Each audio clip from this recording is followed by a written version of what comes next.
Welcome into ProBox TV and Deep Waters. We do a deep dive on all things boxing. We're still buzzing from an amazing card last Saturday from Riyadh, Saudi Arabia, the 5-on-5 promoter versus promoter fight that gave us some great storylines, especially in the heavyweight division. So, Zhang, of course, knocking out Deontay Wilder in an amazing finale. Great fight. You can call it a main event on a card that was full of absolutely great fights. But the question here is, what was the biggest performance in the heavyweight division? When Daniel Dubois, of course, beating Filip Hrgovic in an upset that was bloody in a great finish, cuts everywhere, finally stopped by the doctor. That's the question. Jimmy Smith alongside Paulie Malignaggi, Chris Algieri, and of course, ESPN boxing analyst Timothy Bradley joining us via Zoom. We had some debate at the time in our post-fight show about who had the best performance. Was it Zhang? Was it Dubois?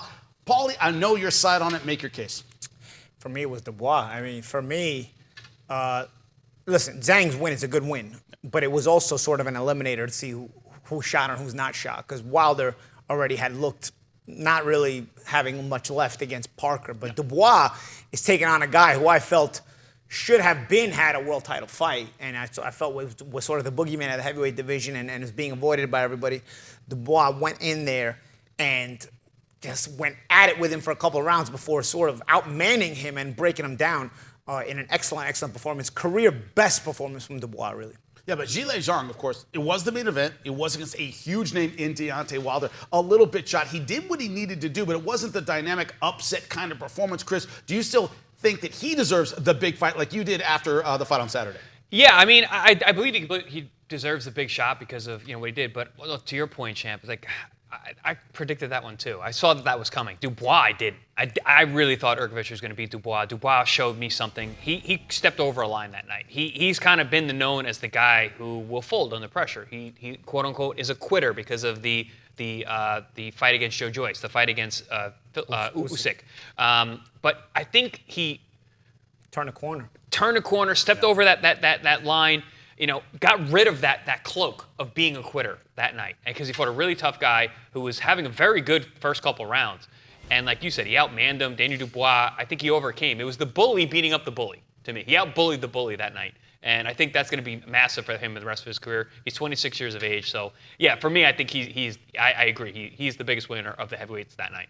Turkey Al-Sheikh has talked about Wembley. He's talked about Anthony Joshua. Tim, do you think this sets up Dubois versus Joshua, Wembley, the big fight? Do you think that's a possibility given what happened last Saturday?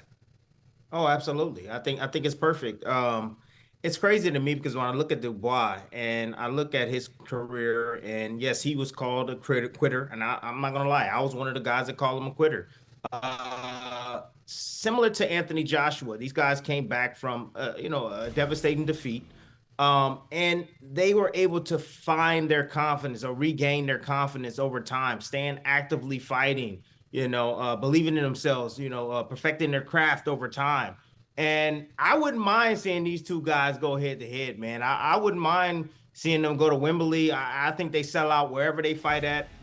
Dubois impressed me. Hrgovic, he was always borderline with me. He wasn't a guy that I was highly impressed with. I felt that he was still somewhat green.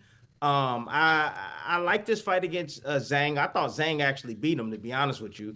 But he ended up getting a victory. But I mean, think about that, man. 5-6 rounds, bro. I mean, you run out of gas, you run out of steam. Man, come on, man. Are you serious? Like, he literally quit.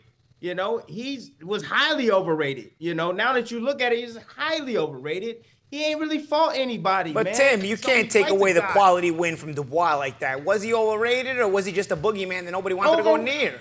Highly overrated, man. Highly overrated, man. At the end of the day, man. 6 rounds. Come on, man, Paulie. Look at I tell you what, we're talking about. Yeah, but Tim, you're talking about how you also criticized Dubois, right? Well, maybe Hrgovic expected that Dubois that you're talking about, that you initially were criticizing. Well, he did. He was saying it all week. The one that I'm going to hit with a few right hands, and I'm going to make him want to quit. And all of a sudden, he landed a few right hands, and you know what Dubois did? Started landing right hands and hooks back. He didn't quit. So, there's got to be something said about that, too, for the credit of Dubois.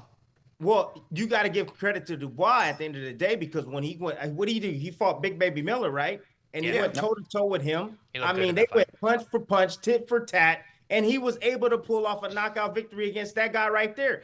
And when you have those type of fights, man, you know mentally, hey, I'm strong. I got a strong will. Like I was able to take his best, and I was in his behind, and and I made him cough it up. So going into this fight early on, you start seeing him getting hit with those right hands, But once he started, like you said, Paulie, he started coming back with his own. Hrgovic, he turned his tail. Hrgovic, he got tired. Hrgovic, he got cut over both eyes. And I was just saying to myself, like, no answers. When are you going to turn it up, Hrgovic? Yeah. When are you going to turn it up? His body language was fading. Yep. Terrible. It was absolutely terrible. But that comes from experience. Dubois is only 26, but he's been in with the much better competition versus Hrgovic. Hrgovic hasn't, like you said, Tim, hasn't really fought anybody. He had that Zhang fight, which was a great fight, and he showed a lot in that fight, but not much since. Did you think he won that Zhang fight? I did. I called the fight. I said it that night. I thought Zhang won the fight. Wow, I didn't think he won that fight. No, I said Zhang. I thought Zhang won the fight. Okay, I thought Zhang won the fight as well. I called it live that night. I was in the arena. And I had Zhang winning that fight. Tim, let me ask you another question about last Saturday. We didn't have you here on the post-fight show. I'd love to hear your thoughts on this. Dmitry Bivol had a tougher fight than a lot of people expected against Zinad. Zinad came out looking good. Bivol made adjustments and ends up knocking him out. How does that make you feel about the October 12th showdown with Beterbiev for the light heavyweight strap? What are your thoughts on that? It's going to be a great fight. I still think that Beterbiev poses a tougher threat than the guy that Bivol just faced. The jab. That's what stood out to me from Bivol. And the fact that the IQ as well. I mean, Bivol is a guy that he's a lot smaller than these guys, but he can push you back. I remember when he fought against Ramirez, Gilberto Ramirez, a while back, and he came in the ring, I think it was like 200-something pounds. And he was able to bag him up. He was able to bag him up and break him down systematically. So I wonder if he's going to do the same thing against Beterbiev, man. Does he have that ability? He has great defense, a great jab, good footwork. He can make him fall short at times, but he can also press on the gas if need be and put him in a state to where he's not used to. Beterbiev is a guy that likes to be in control. Yes, he's gotten better. Yes, he's starting to fight off his back foot. But I think that Bivol will be able to pour it on him, man, and push him back even more now. And so I thought this performance was decent. Now, some guys, I've been reading comments, they said it wasn't a great performance. I thought it was a great performance. He beat a young, undefeated guy, a guy that was hungry, a guy that can box a little bit, but a guy that couldn't take the pressure and the experience of Bivol. When you look at it, it's all about how the fans see you, and that means a legacy as well. Deontay Wilder may have fought his last fight last Saturday. What is his legacy when it's all said and done in the heavyweight division? We tackle it when we come back. Wednesday Night Fights. On the next Wednesday Night Fights, June 5th, Guido Schramm takes on Vladimir Hernandez. Wednesday Night Fight. We always bring you competitive fights. We're just a couple days away from a great main event at 154 pounds. Mexico versus Argentina. Not just a test of the two fighters, but can Chris Algieri be neutral when it comes to another fighter from Argentina? We will see. That's his paisan. We'll see if he can be neutral. We'll do what we can. Jimmy Smith, Paulie Malignaggi, Chris Algieri, and of course, ESPN boxing analyst Timothy Bradley joining us via Zoom. Look, Deontay Wilder fought last Saturday and knocked out by Zhilei Zhang. A lot of people think that'll be it at 38 years old. Certainly it at the elite level. Gentlemen, fans are already starting to pile it on the guy. Overrated, never that good, et cetera, et cetera, et cetera. Let's discuss his legacy. Chris, I'll start with you. We discussed the fans' reaction to it. A lot of people thinking he's done. That's fair. But he was never good. He was never this. He was never that. A fighter who started late, very, very exciting. Hall of Fame credentials, yes or no, in an era of really great heavyweights. What's your thought? Fans are tough, man, because you always get remembered for your last couple fights, unfortunately, oftentimes. But Wilder has done a lot in the sport. Olympic bronze medalist with very little amateur background. I mean, just a good athlete. Came in into the heavyweight division and just did the thing, man. He learned on the job. And you could tell, he's got 40-plus wins as a pro. So they were building him like in the pro ranks. He had some highlight reel knockouts over the years. And, I mean, he's probably the single one-punch best heavyweight I've ever seen. You know, his ability to starch guys at one shot, super impressive. Knocks out Luis Ortiz twice. Ortiz was very good. I held him very highly. Those are great wins. Then he's got the trilogy with Tyson Fury, which is going to go down as an all-time great trilogy in the heavyweight division. Super exciting, back and forth fight. Tyson Fury, who is obviously turning out to be one of the best fighters in recent memory in the heavyweight division. So I think the fans are just being a little harsh because of, you know, proximity to what he's looked at recently. Last 2 fights were pretty much abysmal, and he's lost 4 of his last 5, knocked out 3 of them, or 4 of them. I think all 4. But unfortunately, that's what happens to fighters at the end of their career. They usually get remembered for their last couple outings, which aren't always great. Wilder, for me, was a destructive heavyweight. I thought in those years, I would have picked him to even beat Joshua in those years. Joshua had no head movement, and that right hand could have got in there with Wilder. And Wilder was very destructive. But again, you get looked at, especially in this generation, by the end of your career. I can remember personally, in my career, winning a world championship, losing it, and getting hefty criticism in the very beginning of social media, and thinking to myself, man, I've got to really win another world championship. People really think it's a fluke that I won a world championship. I've got to really get myself down because I got to be able to avoid this criticism when my career's over. I went and won my second world title as a 3-1 underdog, and the point of the story is not to really talk about me, but the point of the story is this. When it was all over, I still got criticized like I never won anything. What I'm saying is, in the end, I look back and I was like, in terms of if you're looking for public opinion to be positive, you're going to waste your time. You do this for a lot of other reasons, mainly for yourself and your own ego and your own self-worth. And, of course, money, of course, is all in there. But really, I think if you're looking at it from a public perspective, hopefully in distance and time, Wilder's more appreciative. Right now, all the social media experts are going to be out, and all the social media experts are going to say, I knew he was this, I knew he was this. Guys, the guy's 38 years old. What do you want the guy to do? You know what I mean? It's like when you talk about me with the Sam Egginton loss. I get it. The guy's 38 years old. He was done at the Parker fight. The only guy, to me, that couldn't really tell Wilder was shot, maybe it was Turki Al-Sheikh. He was sitting there trying to make the Joshua fight before that main event. Maybe he went for a coffee break during the Parker fight when Wilder fought Parker a few months before. But you could already tell he was shot then. That's a long, boring coffee break. Yeah, the Zhang fight is just the icing on the cake as far as, okay, now you know for sure. You know, he's done. You know, and you don't judge him on that. You know what I'm saying? You judge him on the entire body of it. Would you have liked to see in the Joshua fight? Absolutely. Tim, I want your take because I'm taking too long here, and I'm really curious about your take. Paulie, go ahead. Before the Fury fight, look at his resume. Tell me one person on that resume that you say, okay, he's a Hall of Famer. He beat a Hall of Famer. Of course, in hindsight, though, Tim, yes, of course, in hindsight. But that's like saying, do we ever try to argue Mike Tyson, late 80s, who did he fight? Really, I mean, there wasn't really a lot of big names he was smoking back then, but everybody's super high on that Mike Tyson, that late 80s Mike Tyson. Was there anybody that stands out on his record, aside from a blown-up Michael Spinks, that makes you think, yo, that resume, whew. I mean, and Mike Tyson to this day, the mystique of Mike Tyson to this day is built on that version of Mike Tyson. To this day, people still argue he would have beat everybody in heavyweight history based on that mystique of Mike Tyson. But who did that Mike Tyson beat? And that's not a criticism of Mike Tyson, who I loved and adored. What I'm saying is the era's not his fault. What I'm saying is let's go easier on Deontay Wilder when we talk about this, because that's only in hindsight do we see this. In real time, I was alive during that Tyson era. It looked amazing. Just like I was alive during the Deontay Wilder era. And in real time, you're like, whoa, this guy's unbelievable. Hindsight is always 20/20. But in real time, we were all buying the hype. I'm just telling you that the fans are not as stupid as we think they are at the end of the day. Are they? Look, how are you going to criticize a guy who's 38 years old now when he's shot? Just like I do, and he hasn't beat anybody of any notoriety. And then when it was his chance to step up, when he had this huge reign, right, and it was his chance to step up and face somebody that was worthy of actually stepping in the ring with him, someone that actually can beat him because he was in the protective services of PBC, he lost. He lost to Fury. I mean, the guy hasn't beat anybody of any notoriety.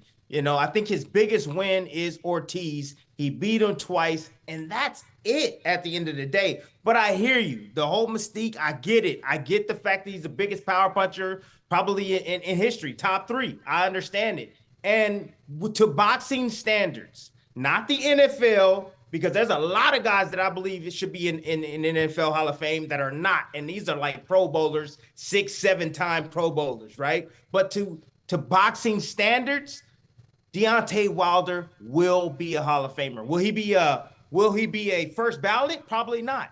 Probably not. You got guys like Ernie Shavers that is in the Hall of Fame now. He got in there, I believe it was 1991. It's been some time. Late. But he got in there. So if Ernie Shavers got in there with his resume and what he's been able to accomplish, Deontay Wilder will more than likely get in there as well. Well, only time will tell. Another thing that time may tell is, has the center of the boxing universe shifted from the United States to Saudi Arabia? Is it good? Is it bad? What do you think about it? We'll break it down when we come back. Welcome back into Deep Waters. After a great show last Friday, 5-on-5 in Riyadh, Saudi Arabia, Frank Warren has said that Saudi Arabia, Riyadh specifically, has replaced Las Vegas as the boxing capital of the world. We discussed it many times on this show. Chris, let me start with you. Good thing, bad thing? The screens look amazing. The setup is unbelievable, but the crowds are a little bit muted. What's your thought on it? All due respect to Frank Warren, I think that he was just a little high on the win. And 10-0? It worked out really well for him that night, and I think that's a good way for him to push, this format, because it obviously worked out well for him. But I do like the format. I don't love how muted the fights are. You can tell in the background. The crowd life is not rambunctious. It's not vibrant. It's not the way a Vegas fight is. It's not the way a fight in the Garden is. It's not a fight the way like the Wembley Arena is. But we are branching out some. So, I think Frank Warren probably just said that hastily because of the opportunity and the situation that he was in. I don't necessarily think it's true. I love the fact that we're making these big fights, but we need to be having these fights in these home arenas that we've always known to be the home of boxing. Las Vegas, MGM Grand, those fights there, T-Mobile Arena, Madison Square Garden, Wembley. And listen, those places are not going anywhere. So, for the moment, Saudi Arabia is hosting these great fights, but we gotta go to the roots as well. Yeah, when you look at the format, you just said it. Oscar De La Hoya, great concept by Turki Al-Sheikh, Golden Boy versus Top Rank in Las Vegas. Paulie, what's your thought on it, man? Yeah, I like these concepts. You know what? There's pros and cons. If the champ just mentioned one of the cons. Here's the pros, all right? If the only way you get these kind of cards is over there, I think boxing fans will say, you know what? Okay, I'll take the lack of atmosphere. These are super fights. These are unbelievable fights. We are getting really spoiled. We're getting top to bottom cards like we did Saturday. As boxing fans, thanks to Turki Al-Sheikh. So you know what? If that's the only way to get them, okay, we have to sacrifice the atmosphere, so what? But I'll tell you another thing for this argument. The Tokyo Dome, nobody cheers. Mike Tyson was getting knocked out by Buster Douglas. Nobody cheers. Okay, this isn't exactly the first place that we've had super fights where the atmosphere isn't Vegas or Wembley. Sometimes there's a part of the world that it's like that. Yeah, but I personally am from the West. I get it. We are from the West. We like crazy, rambunctious atmospheres. But no one argued that Tokyo Dome was going to be the new home of boxing. That's really the question. But some pretty big fights. Now you know he's there now. Well, because it's in a way. But right, Tim? Champ, get in this. Nobody's arguing that's the home of boxing. The coffee's hitting me, guys. The coffee's hitting me. I'm all for the Saudi cards. If you're giving me these type of Hell fights, yeah. Look, man, I sat back and for hours watching this card, and I was like, oh my gosh, these fights are so damn great. I don't know who's gonna win this fight, and then they get in there and they do their thing. And you know what, believe it or not, the fans actually, when there's action, the fans actually get loud. They do. When there's a knockout, the fans actually get loud. And Champ, let me add one more thing here. The odds makers for boxing have been really spoiled lately in years. It's really easy to make boxing odds. If you notice these results, odds makers are thrown for a loop. They've had it so easy in recent decades that all of a sudden they don't know how to make these odds. You got continuous odds makers, underdogs winning over here or pulling off results. They're all thrown for a loop because now they actually have to work. Yeah, J-Rod actually have to be capable of doing it. Dude, J-Rod on the better side had to pawn his jacket. Had to bring it back to the funeral home. After he hit 5 or 6 in a row. You know what? I'm sure he didn't get much money for that either. But anyway, so we talked about who was the biggest winner in the heavyweight division. You know what the two biggest losers were? Eddie Hearn and Las Vegas. Because those odds, every fight was like back and forth. And Frank Warren, of course, is high on it.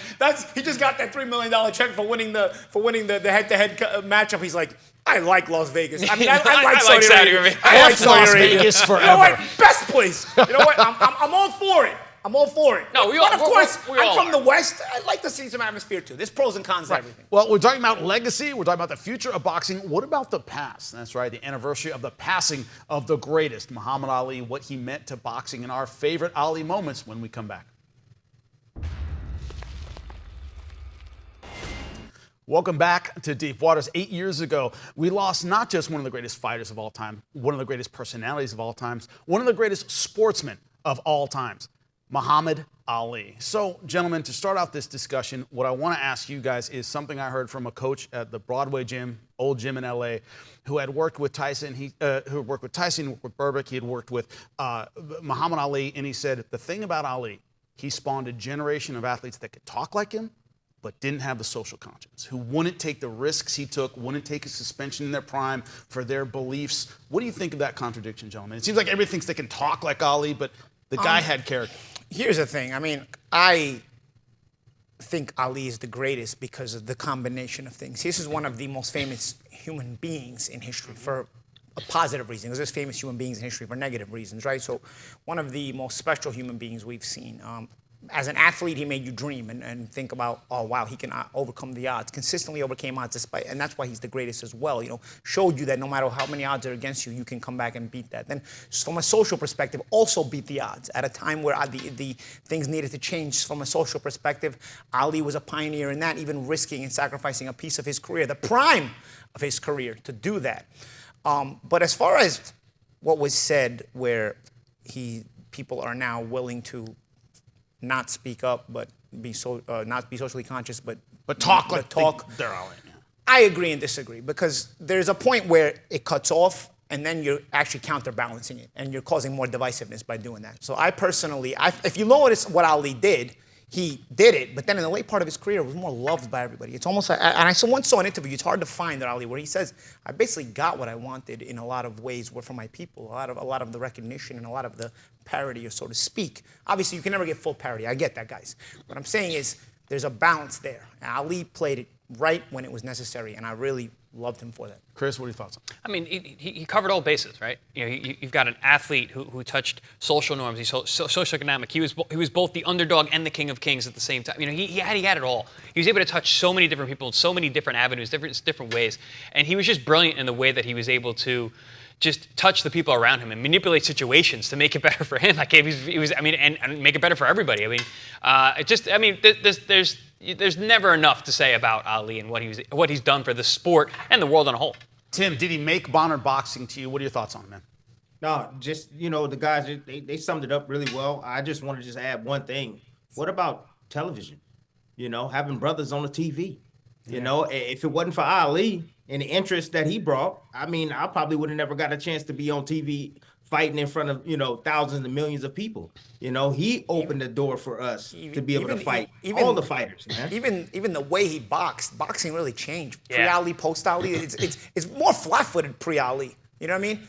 Post-Ali, you had a lot of guys trying to copy him, and a lot of boxing sort of expanded itself. Became entertainment. Not entertainment, but also stylistically. I feel like everybody's flat-footed prior to Ali, except for maybe Ray Robinson and Jack Johnson and a handful of others. But, I mean, post-Ali, it's like he opened up an entire part of the mind, the IQ, to a different kind of boxing. It's level. I don't know, people say, the old school guys. For me, the old school guys are too flat-footed guys. I mean, Ali brought that proper balance. He transformed the sport. Transformed the sport. Yep. And, of course, from a professional and socioeconomic standpoint. Well, he got that from Sugar Ray Robinson. That's who he got. He Right. did. He said I was a heavyweight. But Ali Sugar was Ray a Robinson. bigger, more famous figure. So it was almost like from him. And he admitted he got it from Sugar Ray Robinson. Yes, he did. But after that, it's like things change, man. If you look at boxing video and archive footage pre and post Ali, a lot more guys are changing the way their boxing approach is post Ali. Well, we talk about legacy today, and that is a legacy that will never, ever go away. From all of us here at ProBox TV, champ, you are missed. You will always be missed forever. You will always be the greatest. Thanks for watching.